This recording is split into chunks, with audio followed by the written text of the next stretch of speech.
মৰমৰ ছাত্ৰ-ছাত্ৰীসকল, আজি আমি ক্লাছ 7ৰ সায়েন্সৰ লেসন 3 প্ৰকৃতিলভ্য আম্লিক ক্ষাৰকীয় আৰু প্ৰসম দ্ৰব্যৰ প্ৰশ্নবোৰ আলোচনা কৰিম।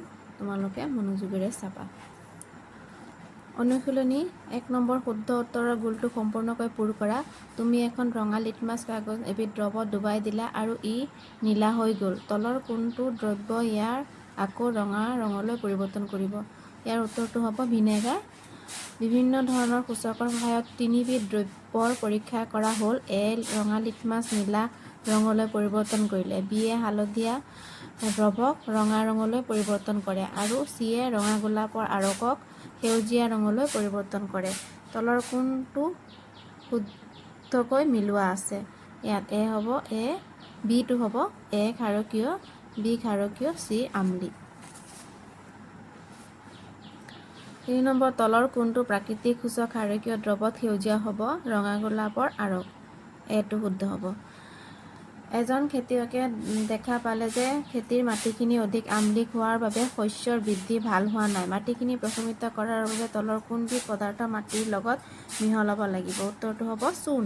প্ৰশ্ন দিছে ৰিয়াক এটা ৰঙা পৰুৱাই কামুৰিলে আৰু তাইৰ ককাকে পানী মিহলোৱা বেকিং ছ'ডা লগাই দিলে। ইয়াৰ কাৰণ ব্যাখ্যা কৰা।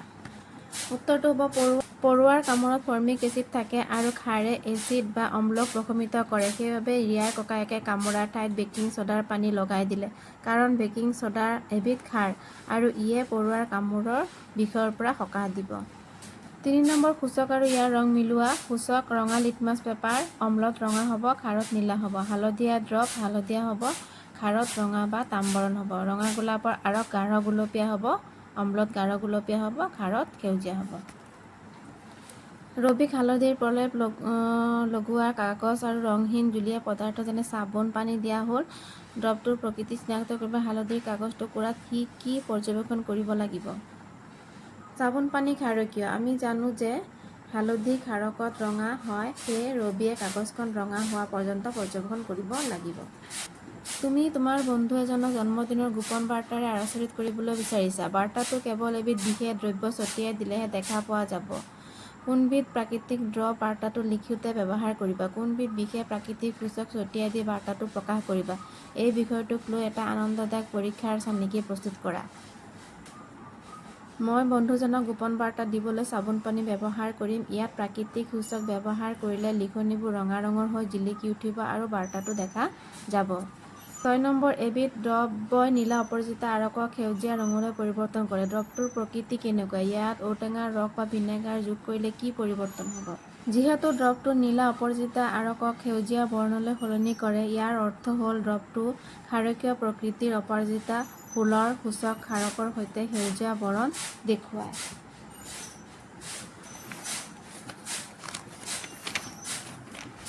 পৰিৱৰ্তন হৈছে ঔটেঙাৰ ৰস বা ভিনেগাৰ হৈছে আম্লিক পদাৰ্থ। যেতিয়া এইবোৰ ক্ষাৰকীয় দ্ৰৱটোত যোগ কৰা হয় তেতিয়া মিশ্ৰণটোৰ অম্লতা বৃদ্ধি পায় আৰু অপৰাজিতা সূচকৰ ৰং সেউজীয়াৰ পৰা ৰঙা বা গুলপীয়া বৰ্ণলৈ সলনি হ'ব।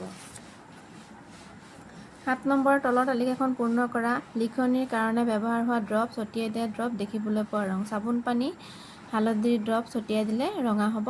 ভিনেগাৰত ৰঙা বন্ধাকবিৰ ৰস ছটিয়াই দিলে গুলপীয়া হ'ব। বেকিং ছ'ডা ৰঙা গোলাপৰ ৰস ছটিয়াই দিলে সেউজীয়া হ'ব। 8 নম্বৰ ৰঙা গোলাপৰ আৰকৰ সৈতে আঙুৰৰ ৰস মিহলাই লোৱাৰ পিছত দ্ৰৱটোৰ ৰং ৰঙচুৱা হয়। এই দ্ৰৱত যদি বেকিং ছ'ডা মিহলোৱা হয় তেন্তে কি হ'ব? কাৰণ দৰ্শোৱা। ৰঙা গোলাপৰ আৰকৰ সৈতে আঙুৰৰ ৰস মিহলালে দ্ৰৱটোৰ ৰং ৰঙচুৱা হয়। এই দ্ৰৱত যদি বেকিং ছ'ডা মিহলোৱা হয় দ্ৰৱটোৰ ৰং সেউজীয়া বা নীলা সেউজীয়া হৈ পৰিব। কাৰণ আঙুৰৰ ৰস আম্লিক বাবে গোলাপৰ আৰকৰ ৰং ৰঙচুৱা হৈ আছিল। কিন্তু যেতিয়া ইয়াত ক্ষাৰকীয় বেকিং ছ'ডা যোগ কৰা হয় ই অম্লখিনি প্ৰশমিত কৰে আৰু অতিৰিক্ত ক্ষাৰকৰ উপস্থিতিয়ে ৰঙা গোলাপৰ সূচকক সেউজীয়া ৰঙলৈ সলনি কৰি দিয়ে।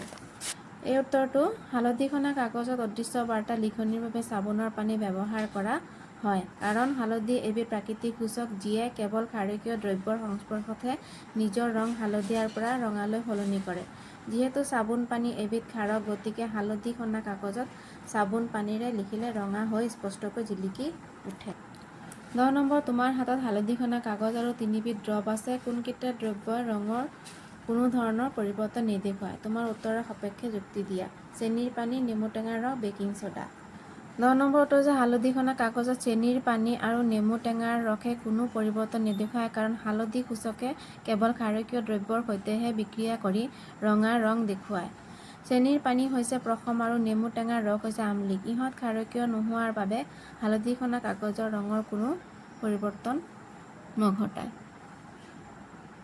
কেৱল ক্ষাৰকীয় বেকিং ছ'ডাইহে হালধিক ৰঙা কৰিব। 11 নম্বৰ তুমি ঘৰতে প্ৰাকৃতিক সূচক প্ৰস্তুত কৰিব বিচাৰিছা তাৰ বাবে ব্যৱহাৰ কৰিব পৰা এবিধ ফুল বা ফল বা মছলাৰ সূচকটো কেনেকৈ প্ৰস্তুত কৰিবা আৰু ই অম্ল আৰু ক্ষাৰকত কিদৰে বিক্ৰিয়া কৰিব বৰ্ণনা কৰা। প্ৰাকৃতিক সূচক বহুত ধৰণৰ আছে আমাৰ, গোলাপৰ আৰক আছে, জবা ফুল, ৰঙা জবা ফুল আছে। গতিকে মই জবা ফুলৰ ওপৰত লিখিছোঁ। ঘৰতে প্ৰাকৃতিক সূচক প্ৰস্তুত কৰিব পৰা এবিধ ফুল হ'ল জবা ফুল। জবা ফুলৰ ৰস অম্লৰ সৈতে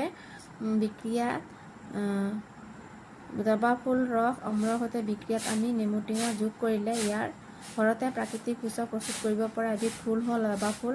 জবা ফুল ৰস অম্লৰ সৈতে বিক্ৰিয়াত আমি নেমু টেঙা যোগ কৰিলে ইয়াৰ ৰং গাঢ় গুলপীয়া হৈ পৰে। আকৌ এই সূচকটোত চাবোন পানী বা বেকিং ছ'ডাৰ দৰে ক্ষাৰক যোগ কৰিবলৈ বেকিং ছ'ডা ইয়াৰ লগত